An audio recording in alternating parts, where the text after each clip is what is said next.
Okay, Chapter 37, Cardiovascular Disease. Here are our objectives. Identify cardiovascular diseases most commonly encountered in dental hygiene practice. Explain the role of inflammation developed in response to the bacterial action in plaque and its link with cardiovascular disease. Develop individualized dental hygiene care plans for patients with cardiovascular disease, and implement the necessary dental hygiene treatment modifications for patients with various cardiovascular conditions. Okay, any disorder of the cardiovascular system that affects the ability of the heart or of blood vessels to function normally is considered cardiovascular disease. And as you can see, we think there is a strong link to cardiovascular disease and periodontal disease.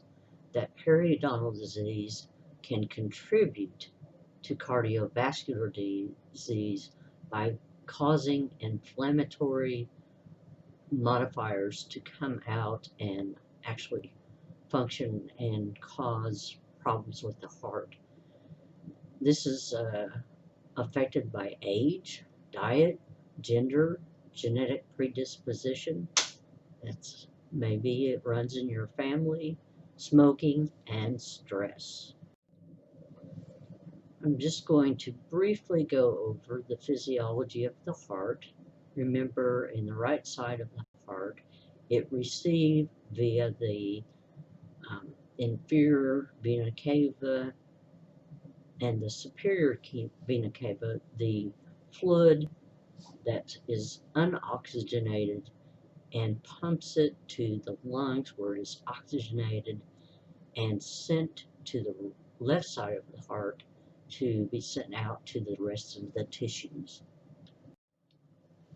Infections in the oral cavity can disseminate to other parts of the body via the circulatory system. And this is another concern with periodontal disease.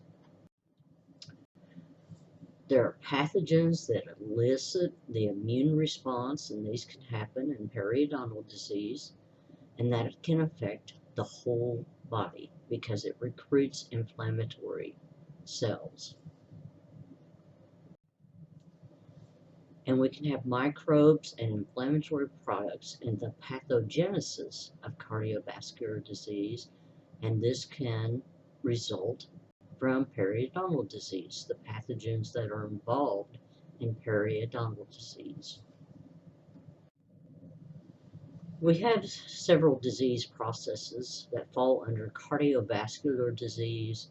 There's arrhythmias, which is bradycardia, tachycardia, which is bradycardia is slow heart rate, tachycardia is a rapid heart rate, and this can be due to atrial fibrillation, premature ventricular contractions, or ventricular tachycardia or ventricular fibrillation. And we have to consider dental hygiene considerations for patients with arrhythmias.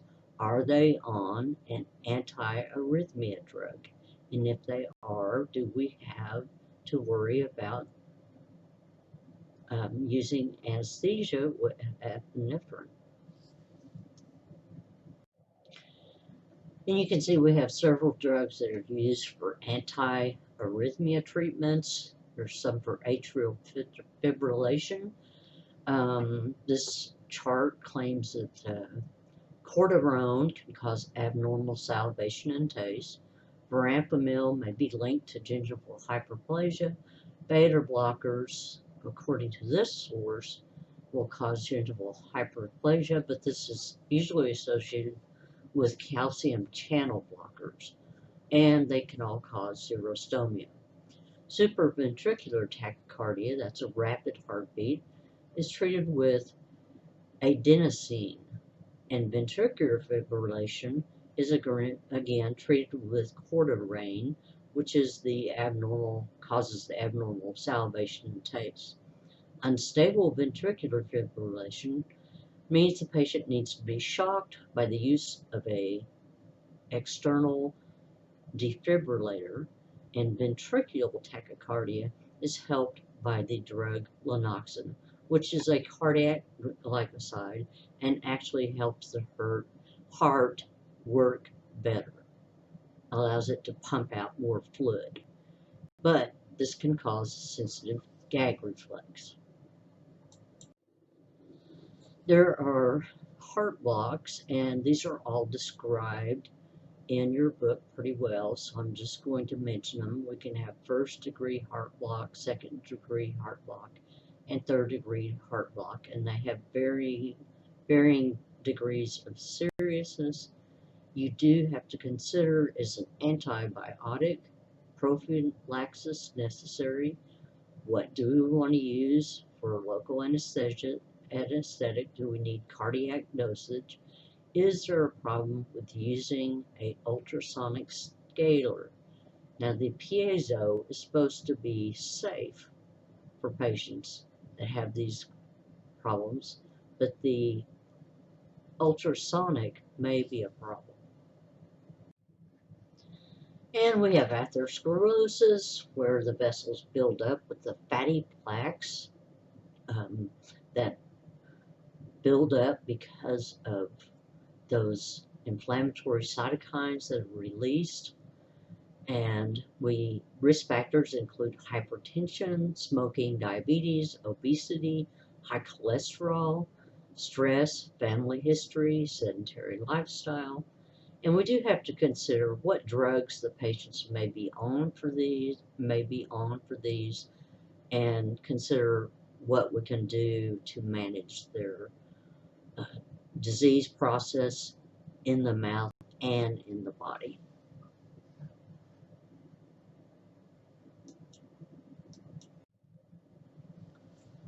Okay, hypertension is pretty common. I have it myself.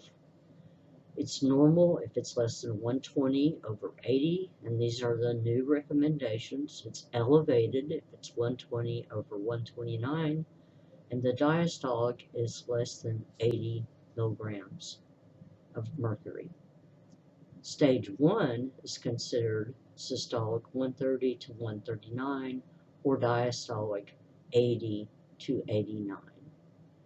And stage 2 is systolic above 140 or diastolic above 90. For example, 120/90 would be considered what? Stage 2. Okay, hypertensive crisis. Systolic is 180 or diastolic 120. So these are the patients you do not treat. We would actually not treat a patient who was over 180/110. That's a no-go. You send that patient to see their physician, or you wait to see if they're 5 minutes to see if it goes down, because some patients come rushing in, always in a hurry, and if it starts to lower, then you can be pretty sure you may be okay. If not, or if it even goes higher, you dismiss the patient. And risk factors are a genetic predisposition, family history, again, maybe runs in the family, age, diet, weight, gender, race, stress, smoking, and sedentary lifestyle, much like some of the other cardiovascular diseases. Dental hygiene considerations for patients with hypertension. Well, we always check the blood pressure. If they are greater than 180/110, again, we're not going to initiate treatment. We're going to send them to the ER or the physician. We need to determine local anesthetic considerations if they are on a non-selective beta blocker or an ACE inhibitor or a diuretic or beta blocker. You may need to use or calcium channel blocker. You may need to use cardiac dosage, which is no more than 2 cartfuls of 2% lidocaine, 1 to 100,000 epi. The use of these drugs can cause orthostatic hypotension. So you set the patient up slowly in the chair, because if you don't, they may jump up and faint. So we also said you may need to measure the blood pressure twice. And that's often the case in the clinic. Xerostomia and gingival enlargement are associated with some antihypertensive drugs. So we can ask, if we see gingival enlargement, we can perhaps ask the physician if they can change the medication the patient is on. But the only way to treat that is to have a periodontist trim the tissue. And xerostomia, of course, will cause decay.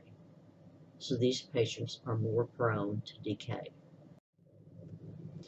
Antihypertensive medications include diuretics, often hydrochlorothiazide, was just a thiazide diuretic, furosemide or Lasix, which is a loop diuretic, an ACE inhibitor that affects the renin angiotensin aldosterone system that regulates water. And there's a good picture of this in your pharmacology book. Captopril, which is an ACE inhibitor, we have a loss of diminished perception of taste. Enalapril can cause the same thing, as will monopril and Cozar.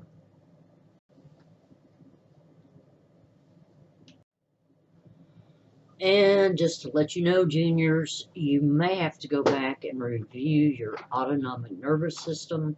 The seniors have just finished pharmacology, but you have not yet taken that, and you may need to review how renin, angiotensin, and aldosterone regulate volume in our blood cardiovascular system, and know how sympatholytics work.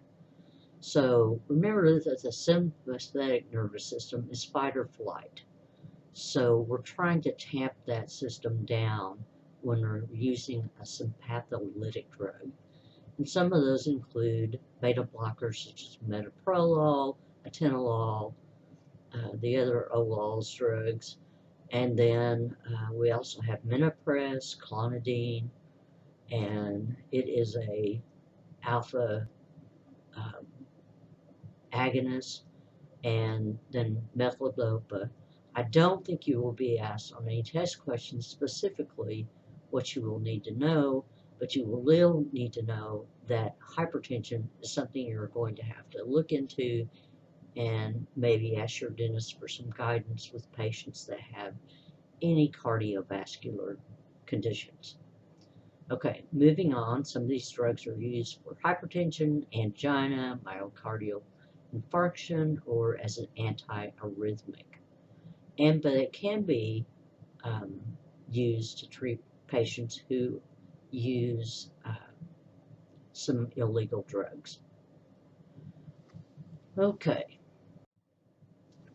Infective endocarditis. Again, you are going to hear all about this in pharmacology, but this is basically an infection of the heart, and it can be acute, and it can be caused by bacteria, or it is caused by bacteria. That's why it's infective. And you can have subacute endocarditis, which happens in a different layer, but you can read more about it in the book under the cardiovascular section, but you may need pre-medication prior to dental treatment with people that are seriously ill with some cardiac conditions. And you will also learn the standard drugs are amoxicillin, 2 grams, or 650 grams of clindamycin for those who are allergic to amoxicillin. And here's that chart I was talking about. Or, I'm sorry, not 650 milligrams, 600 milligrams of clindamycin. So you should memorize this chart. Seniors, you should already have memorized this chart. And juniors, if you will memorize this chart, you will be one step ahead. Okay, we can also have heart failure, and this can happen on the left side of the heart, which shows up as collection of fluid in the ankles. It causes pitting edema. Edema is collection of fluid, and you can actually press on this and it will leave a little depression. Right-sided heart failure will show up as difficulty breathing because all that fluid is congesting the lungs. And what you have to consider in dental hygiene is, again, what drugs are they on for this, and what do you need to consider in your use of anesthetic or position of treatment. So these are medications that are used to treat heart failure. I talked about the cardiac glycosides earlier. It does sensitize the gag reflex, the lanoxin does.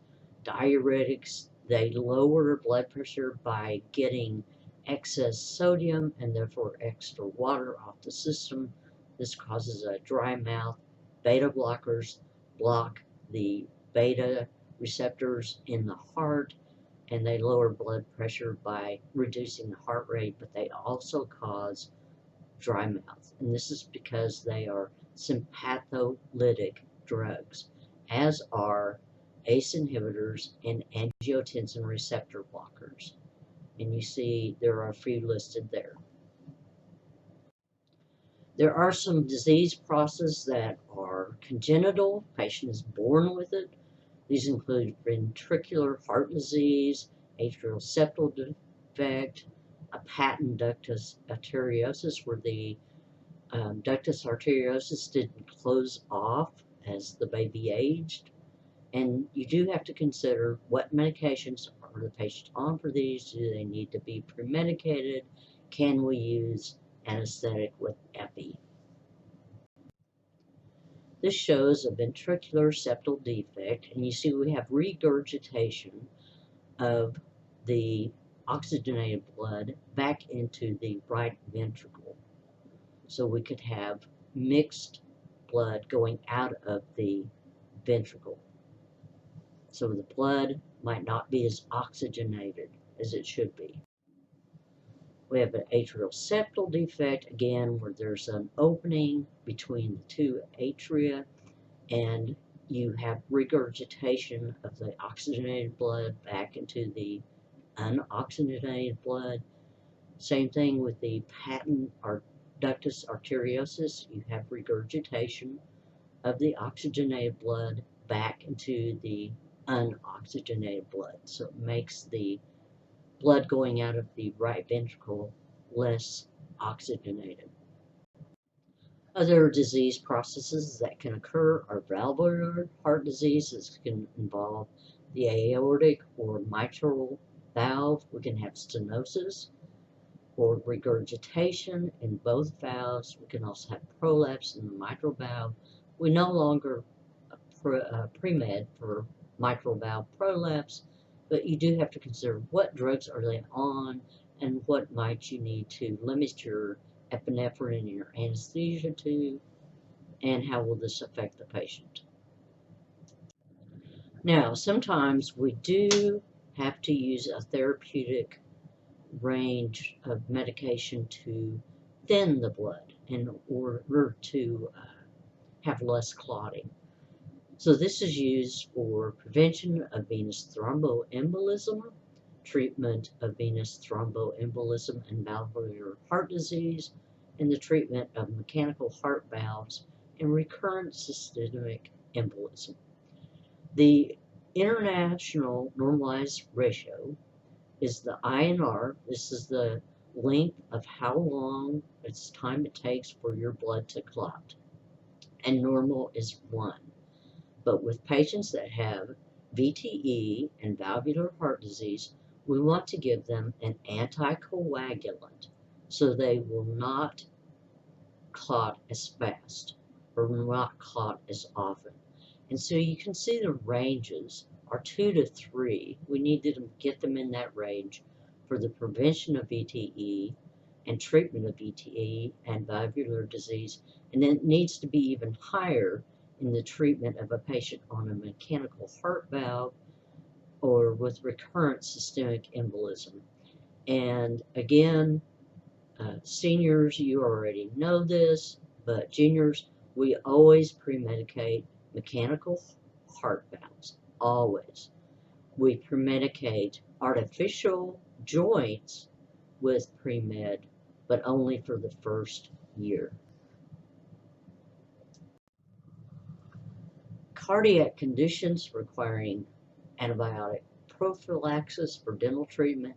Again, juniors, you will not know this. Seniors, you should know this, but it will give you a leg up if you will go ahead and learn it, because it is going to be a test question, and it's a short answer. Okay, so we also have patients that are on anticoagulant therapy. That's to thin the blood out. Some of the dental hygiene considerations may be that they will bleed easier, or even if you have to do a prophy, they may bleed more, and it will take longer for their blood to clot.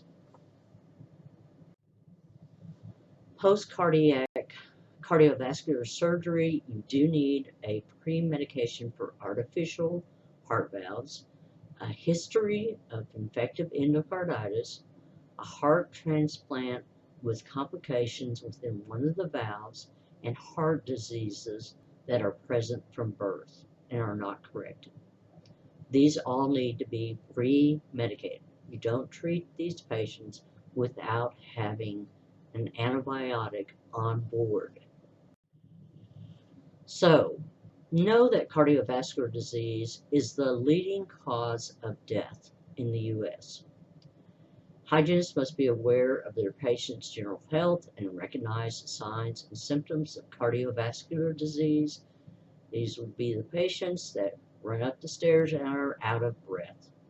Dental hygienists must be able to identify the cardiovascular conditions that prohibit or delay dental treatment and assess, manage, and treat individuals with controlled cardiovascular disease.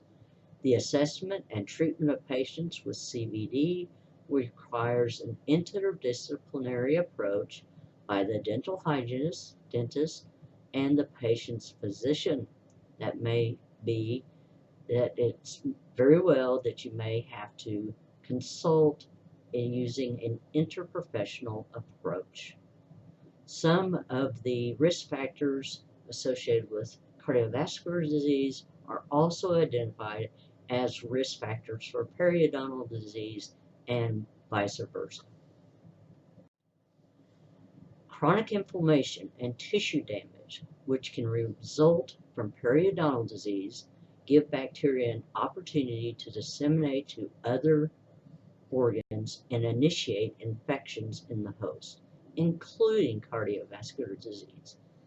Evidence-based studies are currently being conducted to determine if the relationship between periodontal infections and CVD is a direct or indirect relationship, but we know they are linked. An accurate medical history and knowledge of the patient's medication can assist the dental hygienist in recognizing and determining whether a patient has CVD. So often, if a patient lists a cardiac drug and you recognize it as a cardiac drug, you will have to ask them why they're taking that cardiovascular drug, because it could be used for several different cardiovascular issues.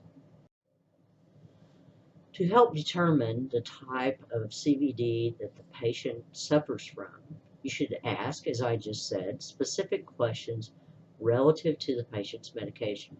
Why are they taking that drug? Specifically, why are they taking that cardiovascular drug? It's crucial for the dental hygienist to develop individualized oral health care instructions and recommendations for patients with cardiovascular disease. We want these people to be clean, so they need to be using effective oral hygiene home care is a must for patients with cardiovascular disease. And here's our reference. And I'll see you next time.